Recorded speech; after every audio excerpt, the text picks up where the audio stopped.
Hello, everyone. This is Rachel Aiden over here. She is going to discuss with us the topic of how to build a company the Elon Musk way. And thank you for coming on. Thank you for having me and letting me pick this unconventional topic. I'm fascinated by Elon Musk. That's why we came onto this topic in particular because while he is really a brilliant engineer and has tremendous vision and is hardworking, highly ambitious, he's got a lot going for him. But he also comes with such disadvantage and has dealt with such adversity, including that he didn't start out with much money, including that he's not a very articulate guy. If you hear him, he's not what you would say is sort of a classic people person or salesman. So I get really curious because I work with entrepreneurs all day long. How did he become the top number one entrepreneur in the world? Being that he has these disadvantages, what made him so successful, really, that we can all draw on? And the topic is fascinating. And, Elon Musk is under a microscope all the time and people are always analyzing him. But I'm just wondering, what type of person, like what's a business owner thinking when they're saying, you know what, I wish I would know the Elon Musk secret. Like, what is this person's dreams, vision that they would even want to build a company the Elon Musk way? Well, I mean, first of all, he is a provocative character at this point because he's under such scrutiny and he is in the public eye and he takes bold action that doesn't always sit right with a lot of people.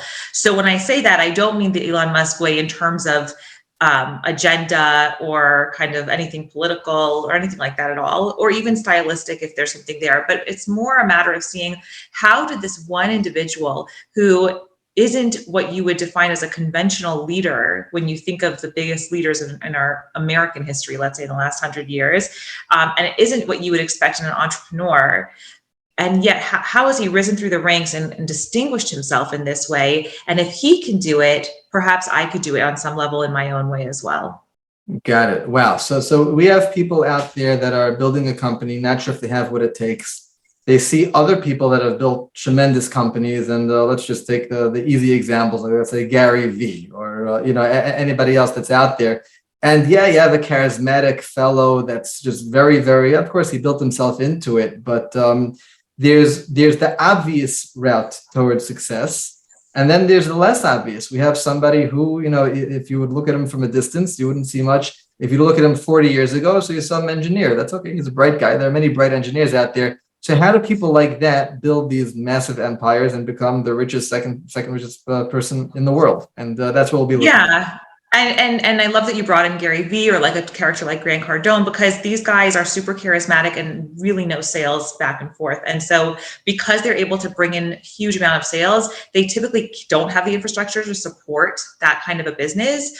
But because they're able to bring in so much revenue from their big push forward, they can build out, and they do build out, these really strong executive teams. But a lot of entrepreneurs don't have that upfront ability to push, or they don't see themselves necessarily able to be in that leadership space. And so, yes, this conversation is for those people. Got it. Okay. So please tell us, how do you build a company the Elon Musk way? So number one, something I found really fascinating about Elon is that we know that you have to know your why and be really clear on your mission, but it's not just that he knows his why, he has tremendous conviction that everybody should buy his product. So his first product was called Zip2. It was online yellow pages. And he said, everybody should know where the closest pizza place is to them and how to get there. Meaning, in his mind, everybody should be buying into his product. Having that level of conviction for your product, it puts you in a position to be highly motivated, not from a place of willpower, but from a place of drive, ambition, and vision in terms of getting people access to your product. Mm-hmm. So I would say that is a huge thing that distinguishes Elon Musk from a lot of entrepreneurs. A lot of entrepreneurs know their vision or mission, and not all of them, but a lot of them do. But the ones that have such full-on conviction that everybody or their entire demographic should buy their product, that to know that value so innately is incredible. It just drives you every day. Yeah, the word should is a very, very powerful word if it's believed. And I'm just thinking to Theranos, which lives in infamy, but her line was also nobody should say goodbye before they have to. And there's that word should over there. And just if it's coming from a legitimate sense of mission, it's very powerful and very convincing. So I guess what you're saying is what Elon's power comes from is that he actually believed what he was selling in to the point of saying should, and that is that. How does that work? How does that conviction translate into money? Well, there's some things that for an entrepreneur you're going to have to do that if you're not used to doing, it takes courage. It requires moving out of your comfort zone. But if you're able to come from instead of a place of like willpower and pushing yourself to a place of deep motivation, deep service to other people, then you're going to be able to do those things so much more effortlessly because there's a greater good at stake. And that creates sales, that creates people believing in what you believe in. It's infectious. Just as an aside, Jeff Bezos, they tracked what words he was saying most in meetings. You would think Amazon would be. I think the word Amazon came up 300 something times from their count, but the word that came up 400 something times was customer. He is hyper focused on his customer, and that's what makes him so successful. So having deep belief around that, that every single client, like you said, should have your product. It comes from this like kind of righteous place. There's nothing deeper that will drive you every single day to creating those sales. Amazing. Okay, so that's point one. How to build a company the Elon Musk way. What else? What else did that Elon that helps out? So point two, and Elon has the advantage of being probably bullied growing up. So and all sorts of different types of family level of adversity. So, and I say that as an advantage because maybe he was used to a lot of obstacles and he did create a fighter's spirit. But number two has to do with that resiliency, like being able to hear the word no, being able to be in this world of rejection is the bread and butter of an entrepreneurial lifestyle until they hit the yes. And so he was basically pitching to investors for Zip 2 in the 90s. No one bought into his plan, but not for a second did he let that stop him. And the fact that most people slow down and even fold up their cards and don't last more than a couple of years in their businesses is very linked to this piece of hearing the word no and it just being super draining and a bruise on the ego. Mm-hmm. And he was energized by that. I actually remember when I was a teenager, right? So this is going back, as you said, to the 90s. I read an article, it must have been in Popular Mechanics, about this guy, Elon Musk. I still remember, this was pre-SpaceX days. And he was energized by the vision. He had a picture of Muhammad Ali and the guy he knocked out. I don't know who it was, but as specifically the underdog and the underdog rising and shocking everybody. And and he turned to the picture and he said, that's what I want to be. I want to be the little guy that comes from behind that no one saw coming and take over. And he was talking specifically about taking over NASA. He said he listed how many engineers it takes for NASA to launch a rocket, and he said he wants to use a fraction of those engineers and launch a rocket for the same thing. That article stuck with me. The next time I saw the name Elon Musk was probably around 12 years later, 13 years later. Hey, he really did it. He built this company, and next thing we know, he's landing rockets right side up. No one's ever thought of doing that before. And that resilience of getting energized from the nose as opposed to, having to beat him down. Yeah, that's a cool story that you followed him before his come up. I didn't follow him. I remember that article and it stuck with me. I remember that he referred to the picture. This guy Musk, it's not, I don't know. I don't even know why I remember that article, but I definitely saw that. And it was fascinating when decades later, I was like, hey, Musk, yeah, that's the guy. Yeah. So, banging on a lot of doors of investors and being told no repeatedly might create a huge kind of crisis existentially for a person, and they might shut down their business. He cut costs. He slept in his office famously. So he never let the no bring him down. And quite the opposite, to your point, it really energized him. It drove him, and it was aligned with the identity that he sought for himself as this underdog who's going to rise up, and he did it. So.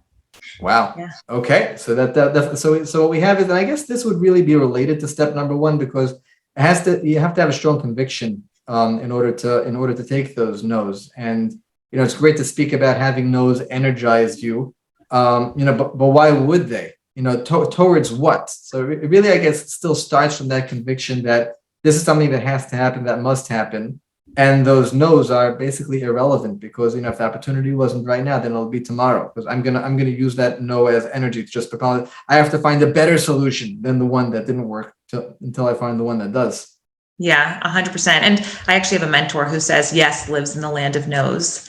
So if we can kind of have that lens whenever we're hearing the word no, it's very helpful to see, like, we can throw everything against the wall and see what sticks. But with, as long as we have a will to keep going, we're never, yes is inevitable. It's just a matter of time.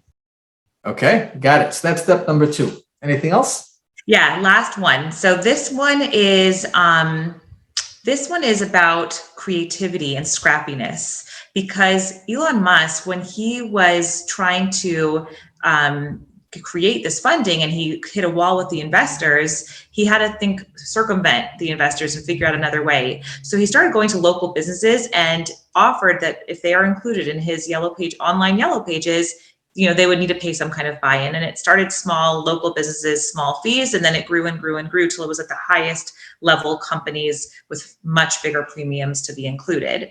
But the seed that created that planted that big tree was the scrappiness, the creativity, where, you know, and this dovetails from number 2, where, okay, you have the resilience that you heard no and you're willing to keep going, but now you got to roll your sleeves up and say, but we're not going to keep doing the same thing over and over and over and over again. No, we're going to get creative. Let's try this. Let's try this approach. What if we ask this guy? What if we go here? And getting really creative and scrappy about how we get things done, you know, especially if you're trying to grow a business in a tougher economy, it can be the difference between survival and expansion and, you know, trying to conserve and close up shop. So it's a huge deal, this piece. So those no's that energize you, they should also be a bit of a wake-up call that maybe you just have to pivot. The guy that told you no today, he's going to tell you the no tomorrow again, unless something changes. So you may change the person you're approaching or the type of, or the way that you're approaching that person. But that really inspires you to refine, to sharpen whatever you're doing until you actually hit that yes. Absolutely. I mean, and ultimately in the case with these investors, I bet every single one of those investors would line up for a shot at investing in his company after he took that route. But you are always going to be on the right side of history with your company if you stick through it. That doesn't mean everybody else is. Right. Wow. Okay. So we have those 3 points, and interesting, they are all very much built upon each other and related to each other.